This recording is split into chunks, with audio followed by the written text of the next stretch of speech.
Hey guys, welcome back to today's video.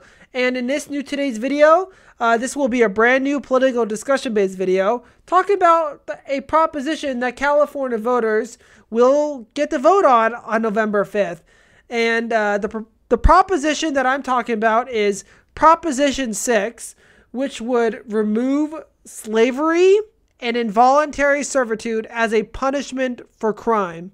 So what this would exactly do, because if passed, and it would amend the state constitution, it would change the language within the constitution by saying slavery and involuntary servitude are prohibited.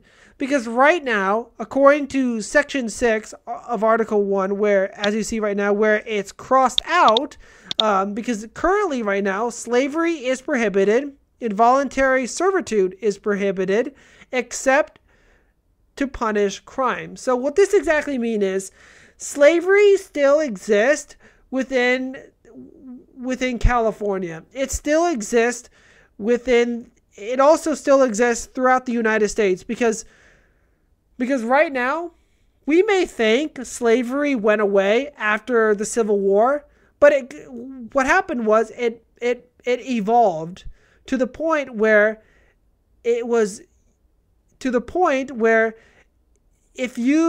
slavery is legal, just not for criminals, just not for people who broke the law, and it's been used to exploit others, and also which has completely normalized indignity and inhumanity inside prison walls, and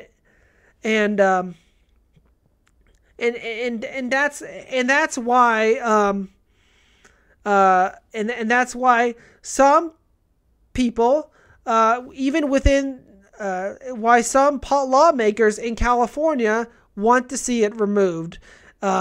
People being State Senator Stephen Bradford, State Senator Lola Smallwood Cuevas, State Assembly Member Lori Wilson, one of the unions, the California Labor Federation Union, the ACLU of California, and also the Abolish Slavery Network. They're all in support of this amendment, mainly because, according to State Assembly Member Lori Wilson, involuntary servitude is an extension of slavery. There's no room for slavery in our Constitution, which should reflect our values in 2023. ACA 8 prioritizes rehabilitation for incarcerated people. Incarcerated people should be able to choose jobs and shifts that allow them to continue their education, use the law library, get counseling, and participate in other rehabilitative programs that facilitate growth and transportation. And what she's trying to say here is that slavery, there's no room for slavery within California anymore. It doesn't reflect our values in 2023. We need a change of mindset. We need a new vision for prisons overall, not just in California, but also across the United States. We need to move away from mass punishment, from mass criminalization, and more towards in the realm of rehabilitation and restorative justice, in which we treat incarcerated individuals as human beings. Notice how I said incarcerated individuals. We're not going to call these people are not predators. They are not animals. They are human beings like all of us. And they deserve respect, they deserve dignity, and they also deserve humanity as well. Because they're like us. They're just as imperfect as us. We all make mistakes in this world. And like it or not, we face consequences for those mistakes. But there's there's a saying, we can still learn from them. We can learn from our mistakes of what we did wrong, and we make amends of our wrongdoings.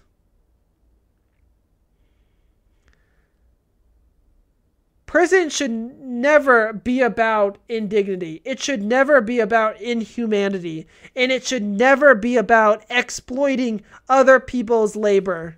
It should never be about exploitation. It should always be about rehabilitation and restorative justice. And you may all be you all may be wondering, what is my position on this issue? Well, my position is it's time to end slavery once and for all. It's time to end the exception. It's time to abolish slavery behind prison walls. It's time. It is a relic of systemic racism. It is a relic of the Jim Crow era. It's time to move past that and move in a positive and more brighter direction where we are learning from the experiences of others, countries like Norway and even Finland, where they focused more on humanity, rehabilitation, and restorative justice. So proponents behind this measure, they want to outlaw forced prison labor, where people who are incarcerated are often paid less than $1 an hour, and that is completely true, because prisoners get paid below minimum wage. Sometimes they're paid 10 cents, 75 cents an hour, and what this is doing is what you're essentially doing, and what you're essentially normalizing is you are normalizing exploitation. You are normalizing indignity and inhumanity. And it once again, it has to go away. We need to restore dignity, humanity behind prison walls, because these people are also human beings. So this proposed constitution passed overwhelmingly. This proposed constitutional amendment passed overwhelmingly in the state Senate, with just a few Republicans voting against it. And the state assembly quickly gave the measure final approval in the legislature, and now it's heading to the voters to decide on the month and year of November 5th, 2024. So, if passed by a majority of California voters, California will join Alabama, the state of Oregon, Tennessee, and Vermont, in which slavery and involuntary servitude are forever prohibited. Because back in 2022, states such as Tennessee and even Vermont, and also Alabama even, back in 2022 had ballot initiatives that amended their state's constitution, which removed slavery and involuntary servitude as a punishment for crime. And this is a huge step in the right direction, and a move towards and a change of mindset of how we view incarcerating people. When people are incarcerated,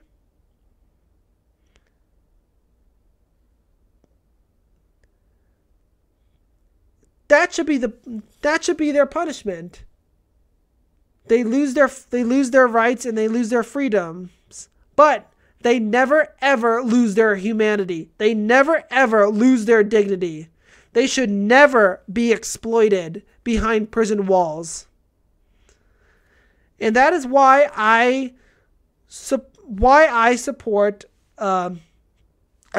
this amendment, and because it's time to treat inmates as human beings. It's time to treat everyone as human beings. to build and reimagine a more prosperous and vibrant world. You see, because right now, inmates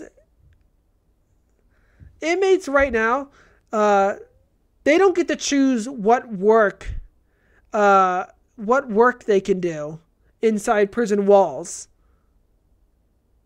And if they refuse, not to work, if they don't want to work, and if they refuse, the punishment is solitary confinement, denial of opportunities to reduce their sentence, and loss of family visitation. This is a modern day whip. This is a modern day whip and a relic of Jim Crow. It's a relic of systemic racism behind prison walls, and it has to be repealed. This is not how we should be treating these people. We should be treating these people with the respect and the dignity that they deserve. We should be giving them incentives to want to rehabilitate, to become better citizens. So when they get out, they have more opportunities to actually get a job and to pursue their dreams and to start a new life, to build a family. We should be helping these people.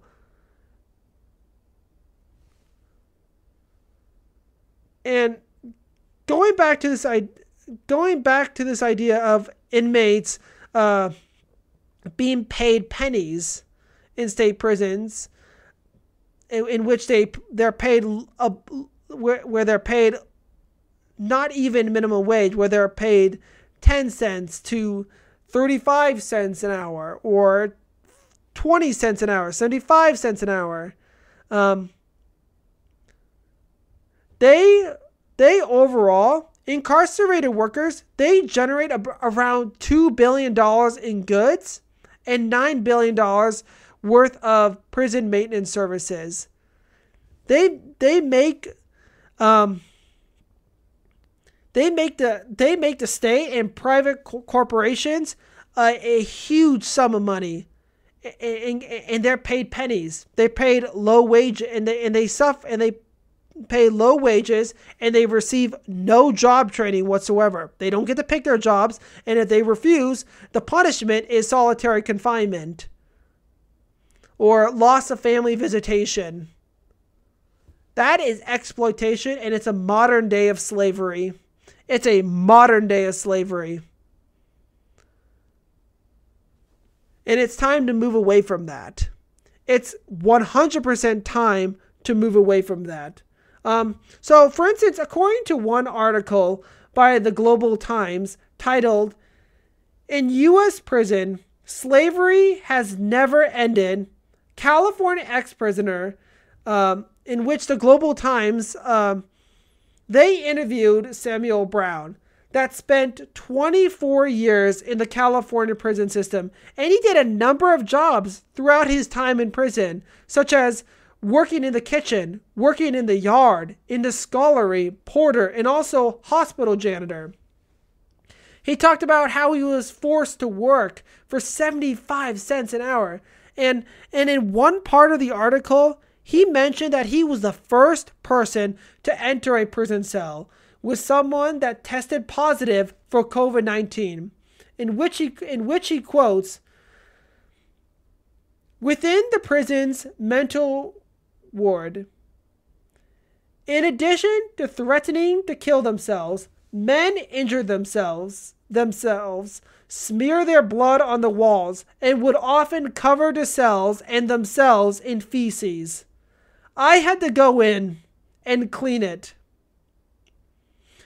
If they had COVID-19 or something, I would have to go in and clean it. I was the first person in the state of California to enter inside a cell where someone tested positive for COVID-19 to disinfect it. I was also the first person in the state to enter an office in a carceral setting where the first state employee tested positive for COVID. That's the kind of stuff that I had to do for 75 cents an hour. Risk my life because slavery is secretly legal in the US. I could not say no.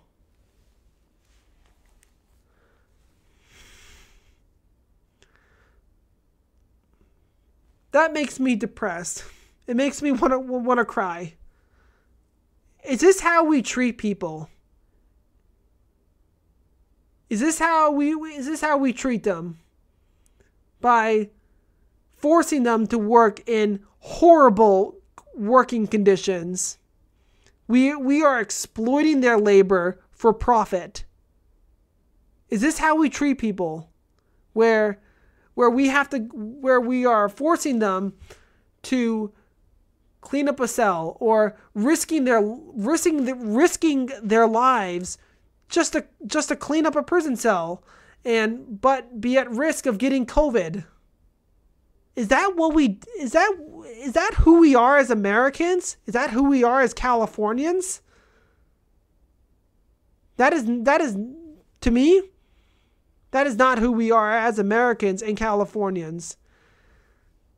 Everyone deserves dignity. Everyone deserves humanity. No one should ever be exploited for their labor, regardless of what they did in the past. And it's time we end this relic of Jim Crow. It's time to end this relic of systemic racism. And allow prisoners to be paid minimum wage or $15 an hour, such as being paid $15 an hour, so like we do on the outside world. They should be living in better living conditions. It's time we treat these people as human beings, because right now we are not. We are not treating these people as human beings, and it's time we do it. It's time. It's time we give these people better wages inside prison. It's time we give them more opportunities and more incentives to want to rehabilitate. It's time to do that. Because right now, we're not doing it right now. We're just profiting off of exploiting, off of incarcerated people. We're just exploiting their labor for profit, and that should never be allowed. That should never, ever be allowed inside prison walls. Let me see if I can find and to go even further, according to the ACLU website, and as I quote here, and as you see right here, how they face dangerous working conditions and preventable injuries, a majority of incarcerated workers surveyed say that they received no formal job training, and many also say they worry about their safety while working. Incarcerated workers with minimal experience or training are often assigned hazardous work in unsafe conditions and without standard protective gear, leading to preventable injuries and deaths. Prisons don't keep good record on the number of incarcerated workers injured on the job, but California reported more than 600 injuries in its state's prison industry program over a 4-year period. Because of the poor data collection, this number likely underestimates the true impact of prison work on the health and safety of incarcerated people. So people such as Samuel Brown, they have to work in dangerous working conditions, and if they refuse because they're not feeling well, or they're not feeling well, they can't work. They can't call off work, because if they refuse to work, they get punished. They receive a 115 or 128 disciplinary action, which can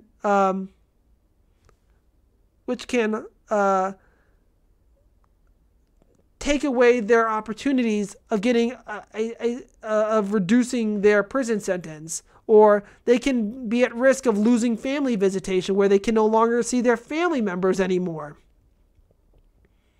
Is that how we treat people? Is this how we should treat incarcerated individuals, people, human beings that did wrong? Is this how we should treat these people? I don't think so. It's time we put an end to this and move in a different direction. Because right now, the old way of doing crime that we implemented in the 70s and 80s to combat the rising levels of crime that happened during the 70s and 80s. I wasn't alive during that time. I'm not going to question the leaders who implemented things such as the war, who led the movement towards the war on drugs or the 3 strikes law. I'm not gonna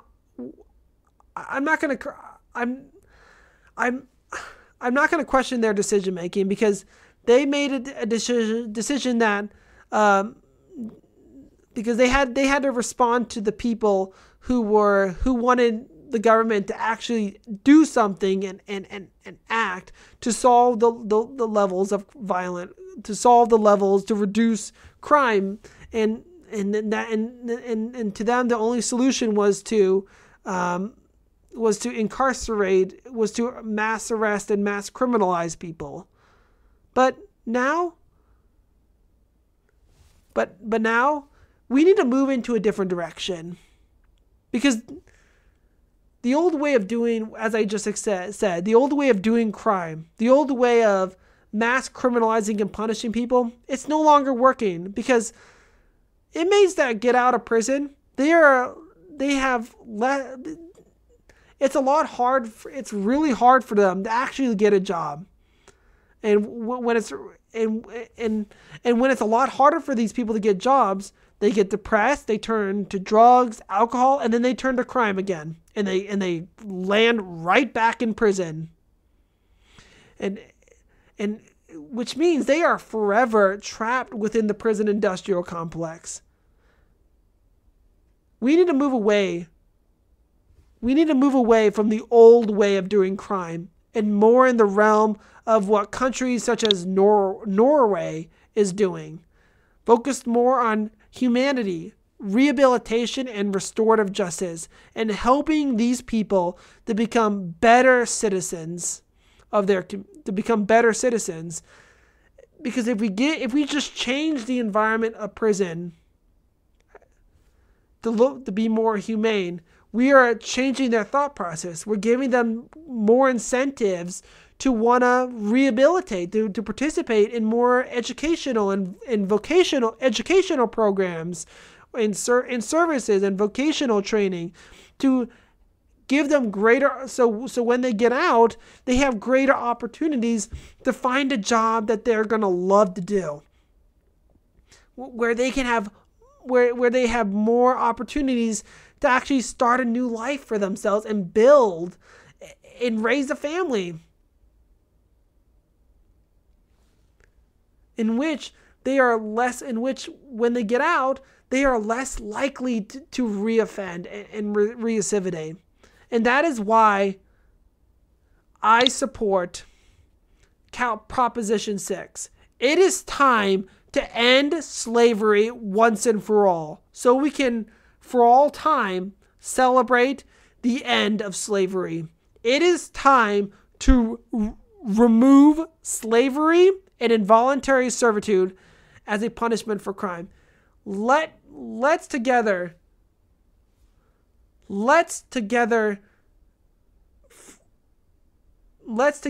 end slavery once and for all.